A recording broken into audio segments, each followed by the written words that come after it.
and he's got a 2-game lead, Robert. What are your thoughts on Wei Yi and his potential? I think he's awesome. He was 2750 something, I believe, at his absolute peak. Yep. And he's now around 2730. But it's just, and I couldn't tell you from experience. I've never been that highly rated. But to go from that 2720 to 2760, that jump seems extraordinarily difficult. We have seen many players, for example, 𝙬𝙬𝙬𝙧𝙖𝙬 is around 2730 something. And I think he has been at 2750, but you often see him closer to 2730. David Navarro, similar boat. These are both incredibly talented players whom I certainly look up to their chess abilities, but there's something that keeps them from reaching the level of Wesley So, Hikaru Nakamura. Right. So, it's pretty difficult apparently to go higher than that. And well, for Wei Yi, he's still very young. Perhaps he's still kind of gathering his bearings and is learning things about chess every single day. As we mentioned a little earlier, he lost his round against Yu Yangyi yesterday in China in that round robin tournament. So he's still learning, he's still growing, and we'll see if he can make that jump from 2730 into the 2770 range because he's still, 21 or something? Yeah, no, he's still super young. So it'll be interesting to see. And obviously, this is the first year we've ever had him in the Speed Chess Championship, and he's probably won't be the last. So right now he's got a Lopez that looks about as awkward as you can get with the bishop on d2 instead of the knight. Something tells me that d5 is actually a really well-timed shot by Wesley here, Robert. Yeah. So wait, queen takes f3, pawn takes e. He's going to go d4. Oh, he goes d4. Okay. Which makes sense because there's a bishop on d2 and a knight on b1 that can't come out right now. And if you play a move like bishop to g5, well, if you do eventually move your knight to d2 after going bishop to g5, you always have to consider d takes d3, b takes b4 to give the black knight that d4 square. So that's something to keep in mind as a sort of theme. But what I just looked up is Wei Yi really 19 years old? Wow. So, okay, he's even younger than I thought he was. And so it kind of goes to show that he's got that mature kind of like I've been here before look on camera right now. But yeah, he's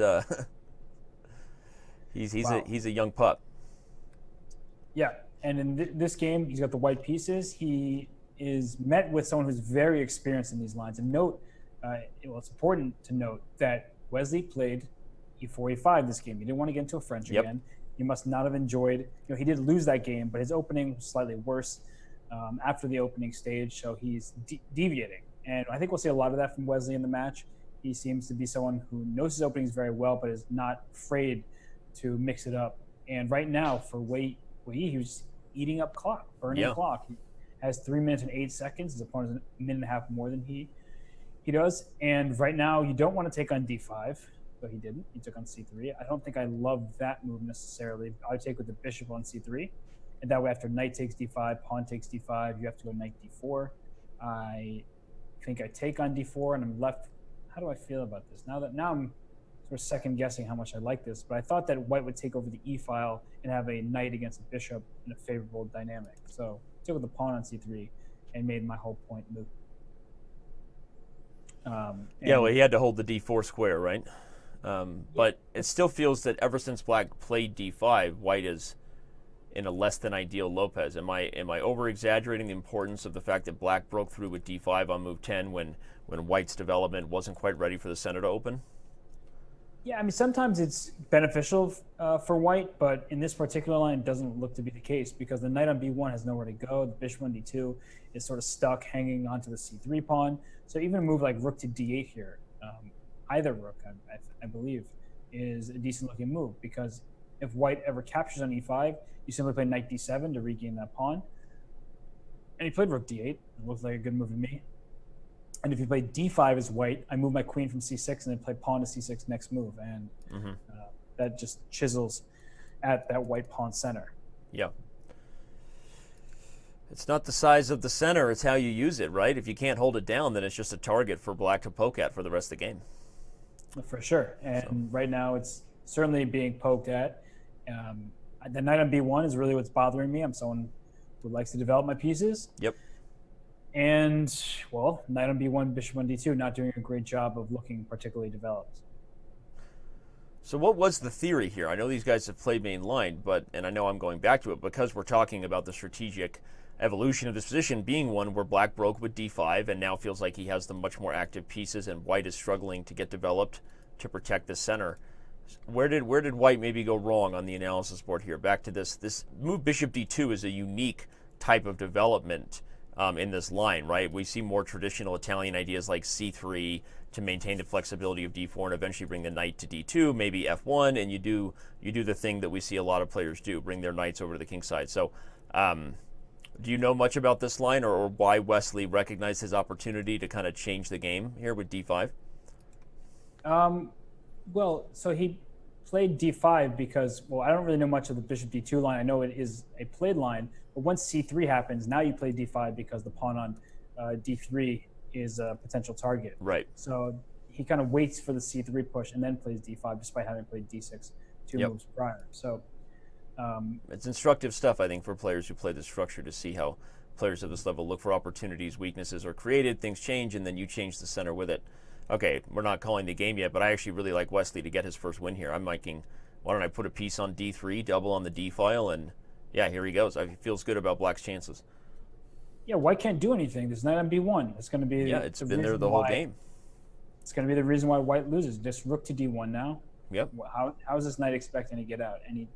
Like ever? It's like ever, like ever, forever, ever. Forever, ever, ever. Sorry, first Outcast reference we've ever had on the show. Is that the first Miss Jackson reference of all time? Are you for real? Oh man, I'll just tell you, I'm sorry, Miss Jackson. But all right. Okay. Yeah, I agree. And it seems sometimes you can make these games seem as simple as chess we always wanted it to be when we were young and teaching kids. Like, hey, white had a neglected development. Didn't choose the most traditional or active development schemes. Black opened the center and now has had the initiative ever since. c3's weak. I look at knight a4 as a move now, but I don't even want to go take that pawn if it means I'm helping Wei Yi deal with this horrible knight on b1, right? So what plan do we develop here that doesn't help the queen side? I think that actually can be very difficult. Is when you sacrifice a pawn, you oftentimes want to regain that pawn to even the material as quickly as possible.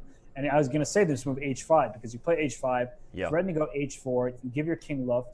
You can play knight a4 at any moment. It's not like the c3 pawn will suddenly be well defended here. Now I would even play knight e6 because now I can go to f4. Oh, I like that idea. Oh, Robert, talking dirty now. Look at this, everyone. Knight's coming to f4, queen's going to g6, and watch out for that spot. Knight f4 already just looks just do it. Just do it. Because if you play knight f4, what is white trying to do? Play bishop g3 to kick this knight out? Then I think I can just go knight takes h3 check. Yeah, you might just go to Sacktown. How does that work? Knight f4, bishop g3, takes, and queen g6? No, I'm not going to go queen g6. I'm going to go rook takes f3, and then my other rook. Well, I was going to say queen g6 because you can't defend with the king because of idea. Oh, no, never mind. Okay, you're right. Just take f3. I don't have enough. And then put my other rook on d3, and then just kind of mow down the third rank. Okay, but we're going to find out if he feels the same way. But seems like black be creeping here to the king side. Yeah, even queen h6 is a great move, just protecting the knight. If you take on f4, your dark scores are horrible. Right. So if you don't feel like sacrificing, play queen h6 and just defend that knight. Let's look at knight takes h3 again. Knight takes, pawn takes. You like rook takes f3. I'll defend and play devil's advocate. I'll play bishop h2. What's the next move? Oh, you even have queen c5 and then rook f2. And it looks like bishop c5, one of those, something to c5 is happening. We got a queen c5 in the game. I like that decision by Wesley there, everybody, to not go all in because your opponent is down to 10 seconds, right? Yep, I wasn't even looking at that. Now that you mention it, I see 8.9 on the clock.